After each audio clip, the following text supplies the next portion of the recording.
Nous recevons sur ce plateau le porte-parole du chef de l'État. Bonsoir, M. Kasongomwe Mayamba. Bonsoir, Maman Lucie Lalichisenda.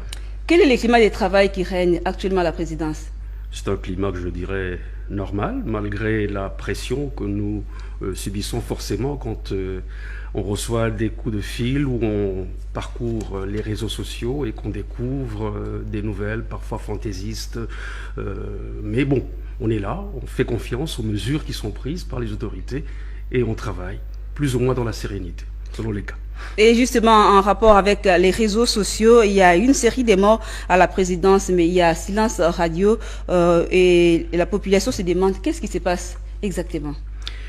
Vous savez, lorsque le chef de l'État avait décrété la mesure d'état d'urgence sanitaire, beaucoup de gens n'avaient pas encore mesuré la portée de ce que le monde médical appelait la pandémie du Covid-19. Et je me rappelle d'ailleurs sur votre plateau ici, quand j'étais venu pour parler la première fois d'une prorogation de cet état d'urgence, pour la deuxième fois de cette prorogation, bon, quand je rencontrais les gens, oui, mais attendez, quand est-ce que vous allez lever? Mais on ne va pas lever ça comme ça, puisqu'il y a un état qui a lieu sur le terrain. C'est une maladie extrêmement dangereuse qui est sur le terrain, et donc c'est pour cela qu'on a décrété l'état d'urgence. C'est vrai que la RDC a pris les mesures nécessaires, les mesures barrières, qui sont appliquées plus ou moins partout, mais il faut voir, vous venez de donner d'ailleurs en ouverture de ce journal les chiffres, vous voyez qu'ils continuent d'augmenter, les personnes touchées par la maladie. Donc la RDC n'est pas seule, et si vous regardez les chiffres d'autres pays, je crois que c'est encore plus alarmant. Mais nous n'allons pas rester là en état de panique en nous disant, bon, non, il y a des mesures qui existent, on essaie de les appliquer. Qu'il y ait des personnes qui soient touchées, ça je pense que c'est une évidence. Il se fait, malheureusement, qu'on a beaucoup plus les regards tournés vers la présidence, c'est normal. Le chef de l'État, c'est quand même le garant de la nation. Il y a beaucoup de personnes qui visitent la présidence de la République pour des raisons d'État, pour des raisons de travail. Et donc, c'est un lieu très fréquenté. Et donc, forcément, c'est un lieu très exposé. Alors, ce qu'il y a à faire, naturellement, c'est de déplorer ce qui nous arrive, effectivement, de pleurer les morts parmi nous, mais nous continuons d'espérer que les mesures qui sont prises vont produire leur effet. Ça peut faire peur, et je peux vous dire effectivement que quelquefois ça fait peur. Mais nous devons surmonter cette peur, pas seulement à la présidence de la République, c'est parce que c'est l'organe le plus visible. Mais je pense que si vous regardez autour de vous, dans les entreprises, dans certaines sociétés, vous retrouvez peut-être le même cas, et c'est ce qui est reproduit dans la statistique que vous avez vous-même annoncée en entrant dans ce studio. Donc, si on peut comprendre, pour vous, toutes ces morts sont vraiment naturelles, alors qu'on parle des morts dues au coronavirus. Est-ce que le coronavirus a élu domicile à la présidence de la République? On ne peut pas dire que le coronavirus a élu domicile à la présidence de la République. D'ailleurs, il y a un slogan que je crois apprécier à sa juste valeur. Le virus ne se déplace pas. C'est nous qui le déplaçons. Donc je crois que ce slogan en lui-même dit très bien que c'est nous, à travers nos comportements, qui pouvons stopper, qui pouvons prolonger la vie de ce virus. Donc, on ne peut pas dire que le virus a élu domicile. Je dis encore ici une fois, la présidence, c'est une institution, enfin le président est une institution, et la présidence, c'est un service qui a attiré sur lui tous les regards. Et forcément, on ne parle pas beaucoup de ce qui se passe ailleurs. La situation du coronavirus ici, elle atteint pratiquement tous les niveaux de la société, y compris la présidence de la République. C'est vrai, on peut s'alarmer, on peut être plus ému lorsqu'effectivement on apprend aujourd'hui, quelques jours après, que la mort a encore frappé à cause du coronavirus. Je comprends très bien, ce sont des réactions tout à fait humaine. Mais dans toutes les sociétés, dans toutes les couches de la société congolaise, vous avez exactement ce même type de phénomène. Et les poisons qui auraient été détectés dans différents bureaux à la présidence de la République, qu'en est-il? Déjà, il faudrait bien qu'on s'entende sur détecter. Et je lis comme vous les réseaux sociaux, je les parcours. On a détecté. Qui a détecté? Quand? Par quels moyens? Je pense que demain, ici même à la RTNC, nous aurons une grande émission avec le concours de la faculté de médecine de Kinshasa, notamment le professeur Kayembe. Il y a des spécialistes, des toxicologues qui viendront qui vont vous montrer que quelquefois les éléments que nous découvrons dans les réseaux sociaux ne sont pas du tout fondés. C'est pour ça que je vous dis, tant que je ne peux pas éliminer d'un coup de trait comme ça. Non.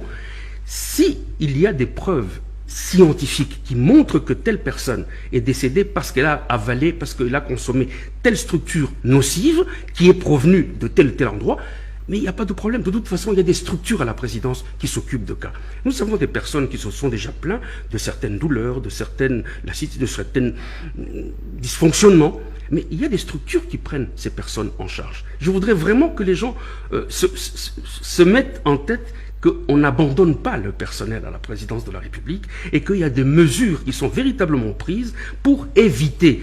Actuellement, juste une petite minute, nous avons adapté à chaque fois que nous surveillons ce baromètre que vous le lisez chaque fois en début de journal, la présidence adapte les mesures pour véritablement coller. Justement, c'est en rapport avec les mesures. Quelles sont les mesures prises pour arrêter tout ça?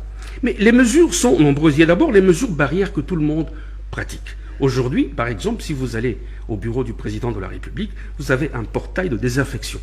Vous ne pouvez pas passer sans entrer chez le président sans passer par ce portail. Ces portails sont également installés dans d'autres sites. Il y a le confinement. Au début, on s'était dit, quand ce n'était pas encore des chiffres très alarmants, on s'est dit, on peut laisser 3 à 4 personnes par bureau. Mais au fur et à mesure que les chiffres augmentaient, on s'est dit, nous ne voulons pas exposer beaucoup de gens à ce danger. On est en train de restreindre, et de plus en plus on restreint. Finalement, on n'acceptera plus dans les bureaux à la présidence de la République que les personnes strictement indispensables. Et cela se fait déjà. À côté de cela, nous avons également eu à mettre en place la pratique des tests rapides. Parce que jusqu'à présent, il y a eu ce retard dans la livraison des résultats. L'INRB, c'est la seule structure, ce qui fait qu'il y a des retards. Mais pour pallier ces retards, on s'est dit, nous allons procéder maintenant à des tests rapides. Mais lorsque ces tests rapides détectent quelqu'un qui est positif, on va faire confirmer maintenant les tests par l'INRB. Donc, ce sont ces mesures-là. Alors, je répète encore par rapport à l'empoisonnement, c'est tout à fait normal. Moi-même, j'ai rencontré des personnes qui vous disaient « Je suis allé me faire soigner chez ma tante, chez quelqu'un de... » Il y a nécessairement ce genre de truc parce que nous pensons souvent comme ça. Mais je dis ici que scientifiquement, il n'y a encore aucune preuve qui a été donnée pour dire que il y a autre chose que le Covid-19 parmi les décès qu'on a déplorés à la présidence de la République. Et pour cette semaine seulement, il y a eu combien de morts à la présidence de la République? Bon, pour cette semaine, je ne suis pas non plus là pour faire la comptabilité. Moi-même, personnellement, j'ai été accompagné Charles Pirot-Kilocho, le directeur adjoint de la communication de la présidence de la République. Je crois que si je ne me trompe pas, nous avons enterré, je crois, 2 ou 3 personnes cette semaine. Donc, contrairement à ce qui se raconte dans les réseaux sociaux, 8, 7... Bon, c'est-à-dire que les gens font la comptabilité depuis le début de la maladie. On parlait depuis les 20 morts. Depuis le début de la maladie dans notre pays. Mais là, vous m'avez posé la question sur la semaine. Oui. Je vous ai répondu sur la semaine. Non, je voudrais vraiment tranquilliser la population. On est vigilant. Tous les services de la présidence sont vraiment mis en alerte. Pour l'instant, c'est vrai que ça peut nous faire peur. Forcément, personne ne va quelque part là où on lui dit attention, il faut faire ceci. Nous recevons tout le temps des messages. Faites attention. C'est vrai, on fait attention. On prend soin de pratiquer les mesures barrières, mais je vous ai également dit, ici, il y a toutes ces mesures qui ont été prises, notamment la restriction. On ne va pas au bureau lorsque ce n'est pas nécessaire. On va commencer à faire le télétravail. C'est déjà en cours.